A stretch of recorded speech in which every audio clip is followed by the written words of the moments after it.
Hey guys, welcome back to the channel. So today we have another Shop Talk video, and today's video is on the topic of the right to repair. And before we go ahead and get into this, guys, if you guys haven't subscribed to the channel, hit the subscribe button down below and definitely smash that like button because it helps the channel out. And with that said, let's go ahead and get started on today's topic. The right to repair, guys. A lot of you may be wondering, what is it? How does this affect me? So we're going to cover these items today. So what the right to repair is, in layman's terms, the easiest that I could put it is, imagine you're an automotive manufacturer. What they're saying is we own the intellectual property of that vehicle. So the parts are intellectual property, any sort of software is intellectual, any sort of specifications regarding that vehicle, they basically own everything. And they want to be able to choose if they should let other third parties have that information or not. And the way that this relates to an automotive, because it's happening all over with a lot of manufacturers, and not just automobiles specifically, it's happening with companies that create waffle makers, trying to limit who gets to work on their stuff to try to capitalize on the market. It's done with, everything, but mainly we're talking about vehicles. So imagine a world where the right to repair is in effect, which thankfully it's not really happening a lot as of yet, but I can see the push for it, and it possibly may be coming pretty soon here.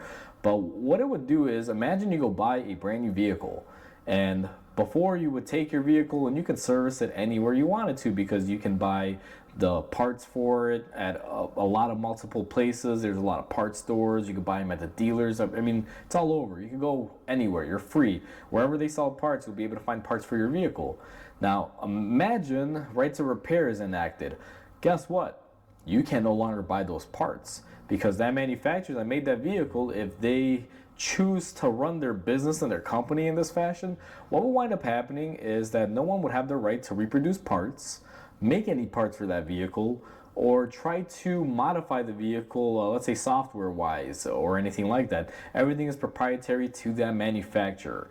Now, this hasn't taken effect as of yet from all the research that I've done, but it's starting to gain traction, and it's really bad for consumers and really bad for people that are in the mechanical world, because it affects everyone. I mean, this is, I guess you can say, total capitalization of the market. It's a monopoly. If you create a vehicle and no one else is allowed to make parts or fix that vehicle, and that car always has to return back to the original manufacturer for all repairs, I mean, it's a monopoly. There's set prices. You can't really have the flexibility of choosing what you want to do and making it work best for you, like the world works today. Because right now, if you buy a car, they make parts for it at many suppliers. There's many mechanics out there. You could go to 5 different mechanics, get 5 different prices, and choose what works for you. Same thing with parts. You could have a variety of parts you could choose from original to aftermarket to advanced aftermarket, like modified parts that are built a little bit different from the originals that'll still work. I mean, there's a plethora of information and parts out there.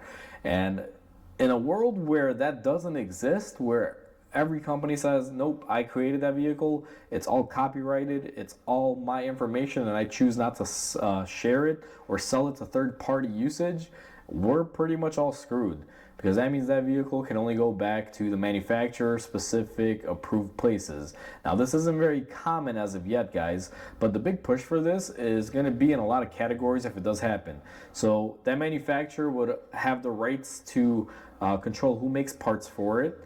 They have the rights to control any information on that vehicle, meaning specifications like torque settings, wiring diagrams, things like that. And they would also be able to control who gets to service it. And this opens up the door to a wide variety of issues, because they might just say, hey, everything's going to be done in-house, or they might say, in order for you guys to work on our line of vehicles, if you're a private shop like me, you have to spend, let's say, $20,000 getting certified and get a certificate from us, and then we'll be able to supply you parts and this and that. And even then, it's still really bad, because one, they're stringing businesses, and secondly, they get to upcharge whatever they want, and they're the only ones selling the parts for it, and no one else can copy them or replicate the parts. That's a really bad scenario to be in. Now, the likelihood of this happening, it may not happen. It's just gaining traction, like I said, guys. But we actually have something like this going on in the world right now. If you look at Tesla, if you were to buy a Tesla, most service centers for these cars are specifically just the manufacturer. They have their own service centers. There's no third-party mechanic that you can take a car to work on it. So it's very difficult. If you need service on it, you got to contact your local authorized Tesla service center.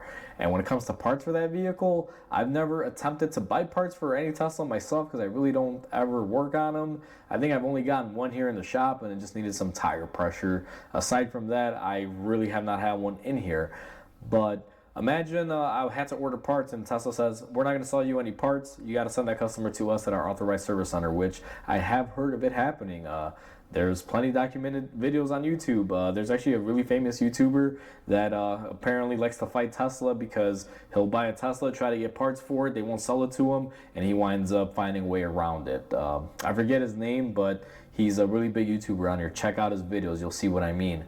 But overall, I see this as a bad thing, guys, because Tesla's already implementing it. And it's going to hurt a lot of people. It's going to hurt consumers, and it's going to hurt businesses and people like me. It actually hits me in two ways more than one, because not only am I a car guy and I love cars, it's my passion, and I do need a vehicle to get around in. But secondly, it hurts me in my professional life because I am a mechanic. I make a living off fixing vehicles, and in order for that to happen, I would have to be an open market where I could get parts wherever I want to, and where customers have the flexibility of being able to take their car to me because I can provide services for them, and things aren't locked down like the right to repair would technically do. It would lock things down to the manufacturer. So I can see this hurting a lot of people and a lot of businesses because if they monopolize on it and this happens, all the service centers are pretty much disappearing overnight. If anyone produces parts for it, all your parts stores, they're pretty much disappearing as well because, you know, who's going to sit there and take a lawsuit for every little part that they produce? It just wouldn't be worth it to them. So I see the world changing pretty drastically in this scenario. And I hope this is just something that is up in the air, but I've seen a little bit of it happen with Tesla, and it's kind of scary.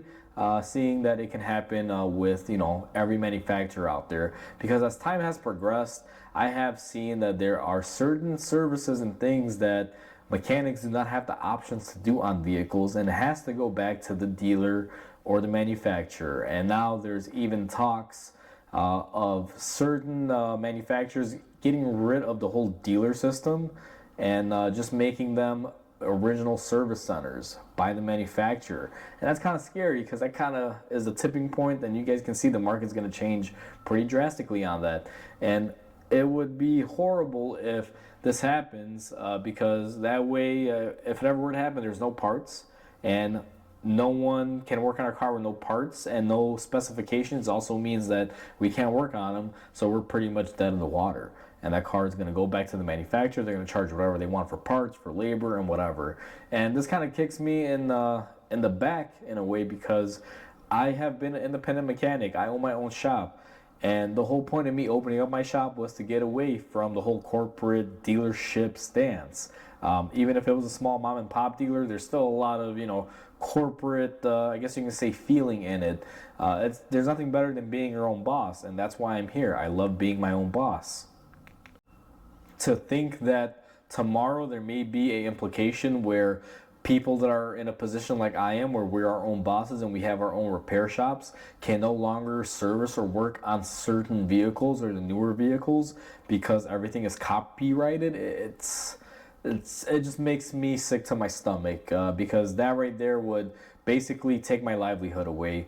And like I said, I got away from working at the dealers and the whole corporate thing by opening up my own place. And if that were to happen and I shut down, I can no longer have my own service center because there's no work to be done on anything because everything is pretty much locked down.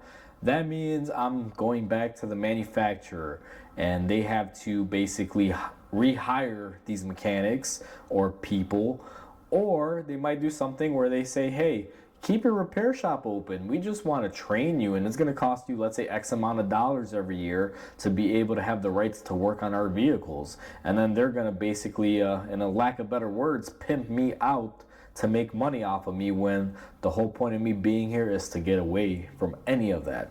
So it's putting people in a position that they don't want to be in, whether you're a person that's just a consumer, or a person that's a consumer and active in this field like I am, guys. And like I said, hopefully this thing just doesn't happen.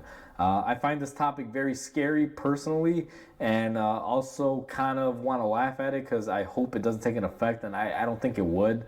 But it's kind of scary because I see some signs of it possibly maybe working out in the future. But hopefully it does not happen. So I would love to hear you guys' topic on this, whether you're a consumer or a mechanic. This affects everyone the same exact way.